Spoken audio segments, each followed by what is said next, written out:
It was supposed to be a routine political segment, just another morning on national television. But things took an unexpected turn when a freelance reporter, known for his sharp takes and bold questions, decided to go after Karoline Leavitt, a rising conservative voice and former Trump campaign staffer. What he likely expected to be a mic drop moment quickly spiraled into an on-air embarrassment for him. The exchange, broadcast live to millions of viewers across the United States, turned into a viral lesson on what happens when confidence meets unpreparedness. As the segment kicked off, the reporter leaned in with a smug tone, armed with what he seemed to think was a gotcha question. He referenced Leavitt's ties to former President Donald Trump, implied she was out of touch with mainstream Americans, and questioned her qualifications with a thinly veiled sneer.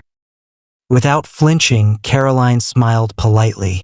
Her response was calm, confident, and cutting.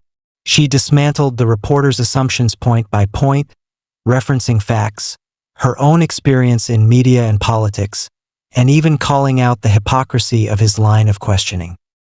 The studio grew quiet for a beat. The reporter, clearly rattled, tried to pivot, but the damage was done. On social media, the clip was already starting to pick up steam. Viewers weren't just impressed. They were stunned by how smoothly she flipped the moment in her favor. And as the cameras kept rolling, it became clear.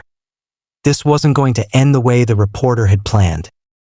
Back in the control room, producers exchanged glances. They hadn't anticipated a viral moment. Not like this. Karoline's composure under fire was turning what should have been a short, forgettable segment into must-see TV. Meanwhile, on screen, the reporter attempted to recover. "Well, that's one perspective," he muttered, shifting uncomfortably in his seat. He tried to reframe the conversation, moving to a new topic, but Karoline wasn't done. With the same poised tone, she redirected the discussion back to the core of his insinuation, not just defending herself, but exposing the bias behind his questions. "The American people are tired of media figures pretending to ask tough questions when really they're just pushing a narrative," she said, looking straight into the camera. "We deserve better." A few seconds of silence followed.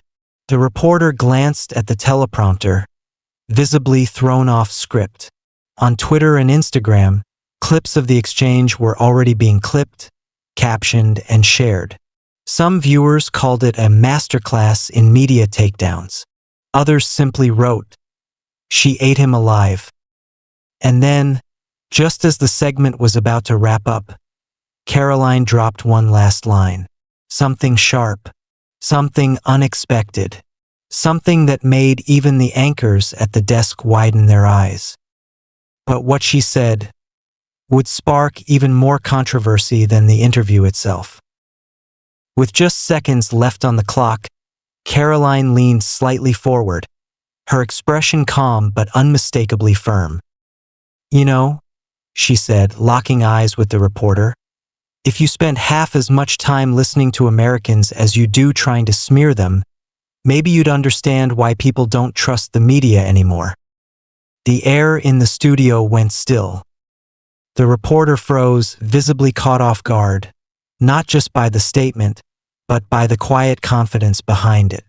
There was no anger in her voice, no shouting, just facts delivered like a scalpel.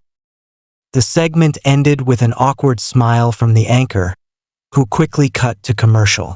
But the real show had already begun online. Within minutes, the clip was trending on X, formerly Twitter, with hashtags like #LeavittClapback and #LiveTVFail climbing the charts. Commentators across the political spectrum started weighing in. Conservative figures praised her composure. Liberal pundits tried to spin the moment as media mismanagement. Even some journalists privately admitted, off the record, that the reporter had been sloppy and underestimated her. Backstage, Karoline stepped off the set, her phone already buzzing. Her comms director handed her a screen showing hundreds of mentions, interviews requests, and memes. She smirked.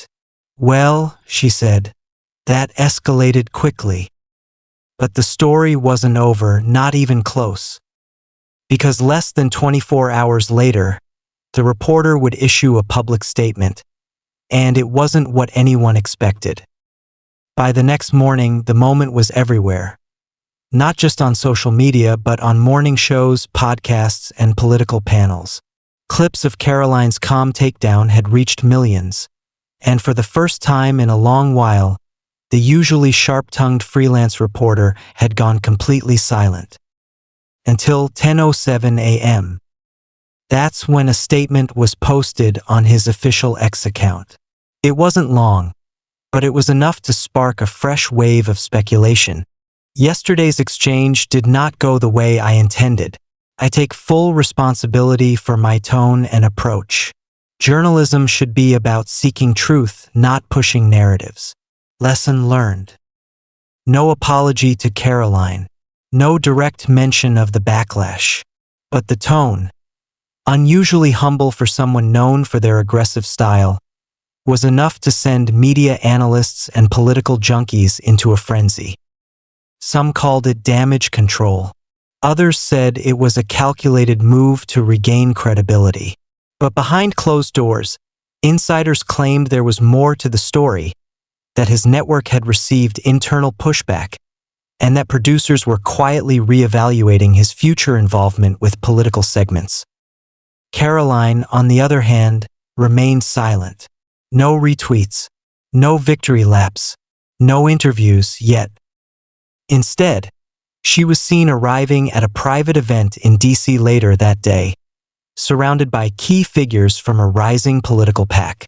Cameras caught her exchanging a firm handshake with a high-profile senator and sharing a quiet laugh with a well-known media strategist. Rumors swirled. Was she planning a new campaign? A media pivot? Or was this just another moment in a carefully orchestrated rise? Whatever the answer was, one thing had become clear. What started as a failed attempt to humiliate her on live TV had turned into a national moment. And the ripple effects? They were just beginning.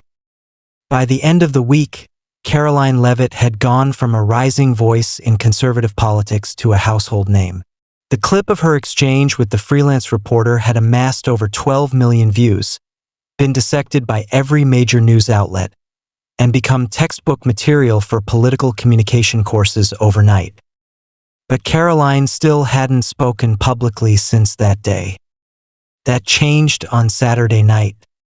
She appeared as a surprise guest speaker at the New Horizons Summit, a high-profile political gathering in Virginia packed with donors, strategists, and media figures. The room erupted into applause as she took the stage. Not just because of what she'd said earlier that week, but because of how she had handled everything after. Standing under the lights, she finally addressed the moment. "I wasn't surprised by the attack. I was prepared for it, because this is what happens when you challenge the status quo. They try to reduce you, humiliate you, silence you. But I won't be silenced.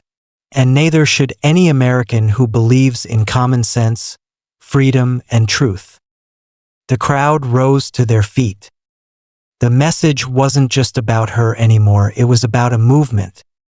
Later that evening, a source close to her team confirmed what many had begun to suspect. Karoline was planning a return to the national stage, this time not as a staffer or commentator, but as a candidate. The details weren't final yet, but the intention was clear. As for the reporter, he quietly stepped back from television appearances for personal reasons.